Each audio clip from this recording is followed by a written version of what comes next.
Good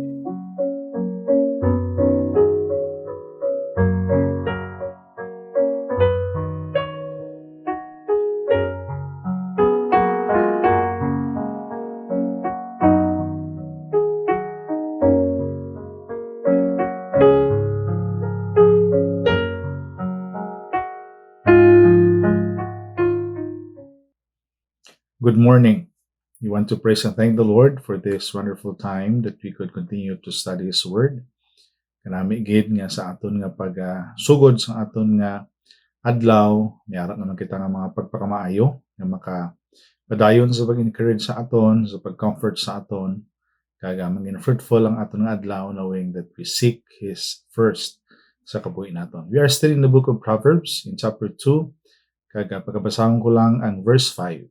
Proverbs chapter 2 verse 5, Then shalt thou understand the fear of the Lord, and find the knowledge of God. May the Lord bless the reading of His Word. Magapangamuyo kita. Amay namon nga balaan, nagakalipay kami, nagapasalamat sa sindi nga tion nga kami makapadayon sa pagpamalandong simpulong. Nakamayo ini sa matagi pusoon, katagay kami sa kaalam nga mahangpan namon ang imong mensahe nga ihatag naman na nimo Ginoo sa amon sa mga tion. Nasalig naman ang tanan, Lord, with thanksgiving. In Jesus' name I pray. Amen. Benefits of diligent search for wisdom. Kabalo kita nga ang kaalam, importante gid sa aton nga personal nga mga decision, even sa aton man nga family. If you are a family man or a family woman, kinanglan gid ang kaalam.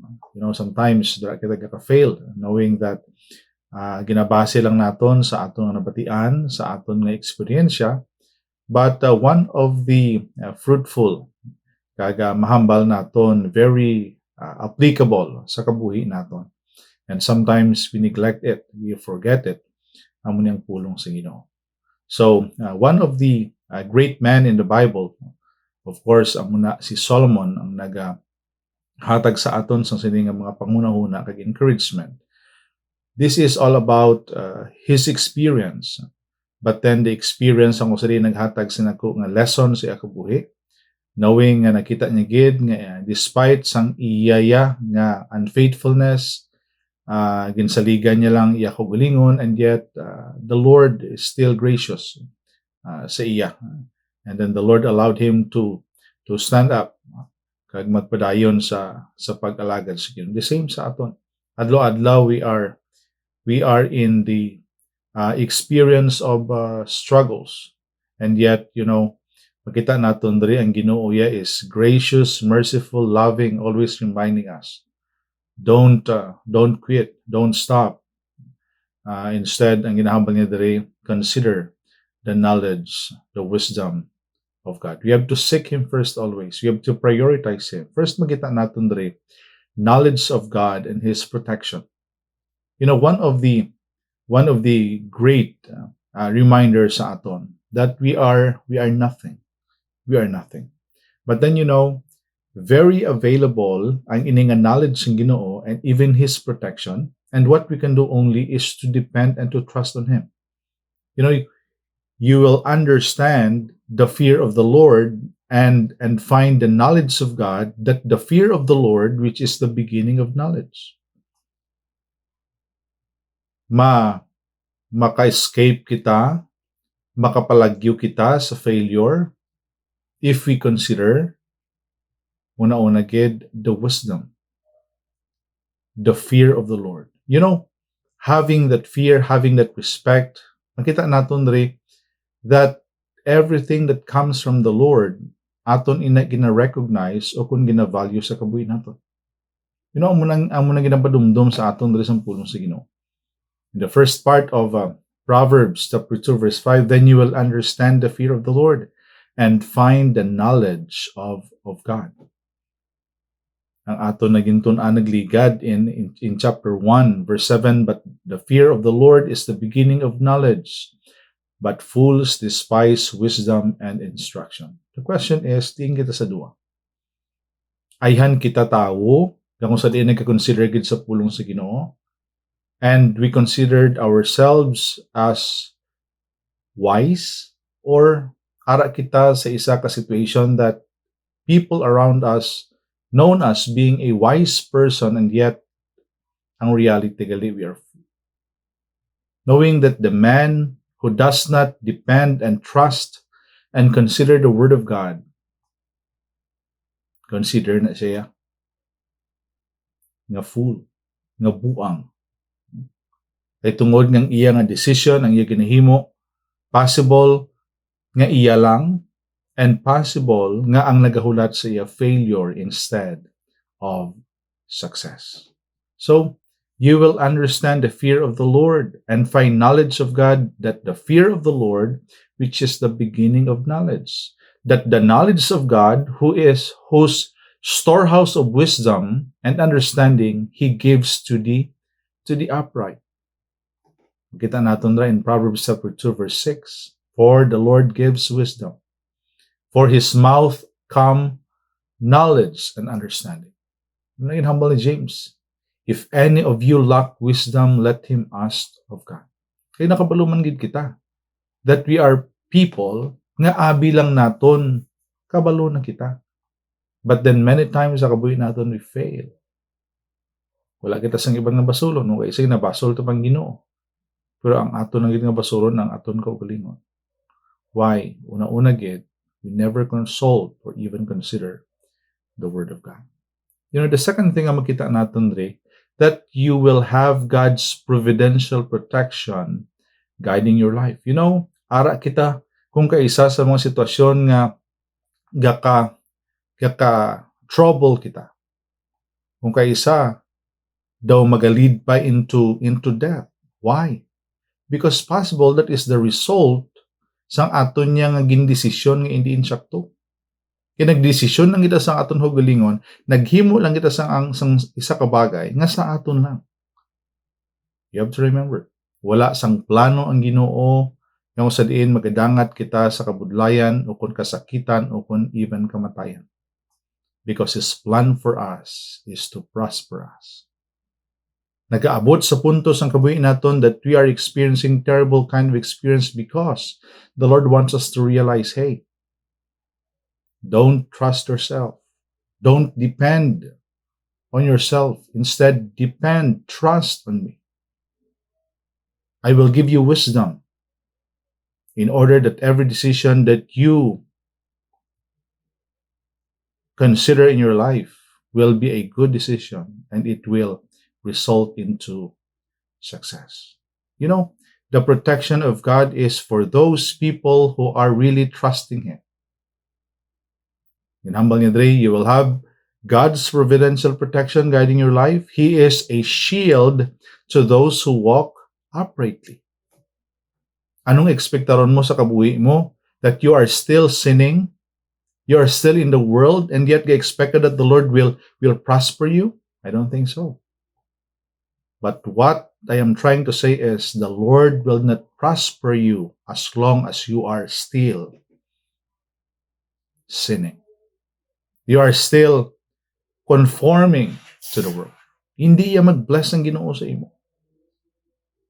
Because I know and I believe that your life will be a life yung sa diin mangin fruitful siya because ang imo yung gina-follow is the wisdom from the Lord. Is the word of God.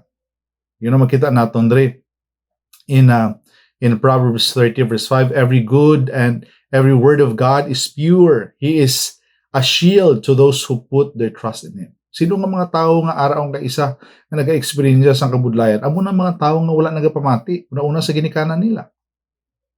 Ginhimo lang nila, ginsunod nila kung anong gusto nila. And of course, once nga wala ka nag-follow sa imong ginikanan, you are also what? Disobeying God. Then, anong expect karon mo? Kung naginambal sa pulong sa Ginoo, every word of God is pure. Every instruction of God is pure. Every comfort and even reminder of God for us pure.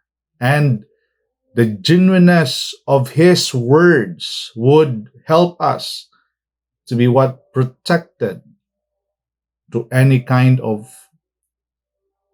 harm or whatever ng mga bagay na makaguba sa aton. Not only that, but He guards the paths of justice, which is the righteous stake. In Proverbs chapter 2, verse 8, He guards the paths of justice and preserves the way of His saints. Take note that word, preserves. Preserves the way of His saints. And even in Psalm 23:3, He restores my soul. He leads me in the paths of righteousness for His name's sake. Kita mo dara? May ara bala nga isa ka plan ang Ginoo nga pasakitan niya ka, pabudlayan niya ka? Of course, wala gid. But humble niya diri, humble niya, He guards, He preserves, and even in Psalm 23, He restores, He leads. And thirdly, He preserves the way of His saints. He preserves. In verse 8 of the chapter 2, Proverbs chapter 2, He guards the paths of justice and preserves the way of His saints. And in Psalm 121, verses 5 down to verse 8, the Lord is your keeper, the Lord is your shade of your right hand.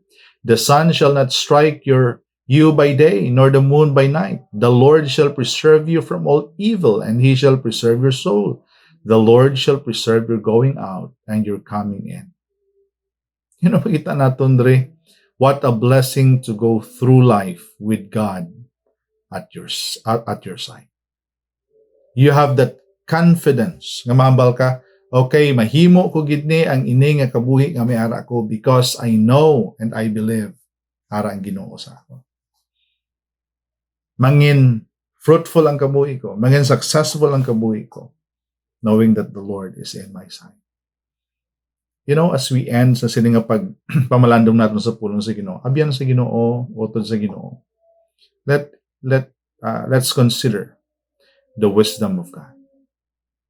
Hindi naton makita, hindi naton maintindihan ang wisdom sa Ginoo una-una kung hindi kita mag-take time to learn His Word, to listen His Word, to understand His Word. Kag hindi naton i-purpose sa aton kabuhi nga i-practice naton, ikabuhi naton what we heard and what we learned from the Word of God. You know, let us value God as we continue to study His Word, as we continue to consider His Word as our guide sa aton nga pagkabuhi. Abyan, ang Ginoo may plano sa imo. Hindi naton pag-neglect, hindi naton pagdulaon ang plano sa Ginoo because we want to follow ourselves rather than His will. Even amo na nakasimple sa kabuhi mo, pwede na gamiton sa Ginoo. Sa dako nga mga butang that even you could not understand how the Lord works in your life. And yet, even in that simple kind of life, pwede ka gamiton sa Ginoo for the furtherance of His ministry, of His work. As long as we have breathed na nagagwa sa aton ilong na ginawa kita, let us continue to follow Him. Let us continue to seek Him, to prioritize Him more than anything sa kabuhi natin. He will prosper us. He will lead us. He will protect us. He will preserve us from now on to the end of our lives. Let us pray. Father, we thank you for your word. Thank you for reminding us that Lord, indeed, you are a great God. Your plan is always good and great for us. Even though sometimes we are too proud of ourselves. Abi namon, masarangan namon. And yet, we are thankful because you're always reminding us to seek you, to consider your words, to live what we read and even what we understand from your word. Help us, Lord, to follow you. Knowing, Lord, that you're always here in our side, waiting, available, willing to help us, to guide us in anything and in everything. We thank you for your word. Bless your people, Father. In Jesus' name I pray. Amen.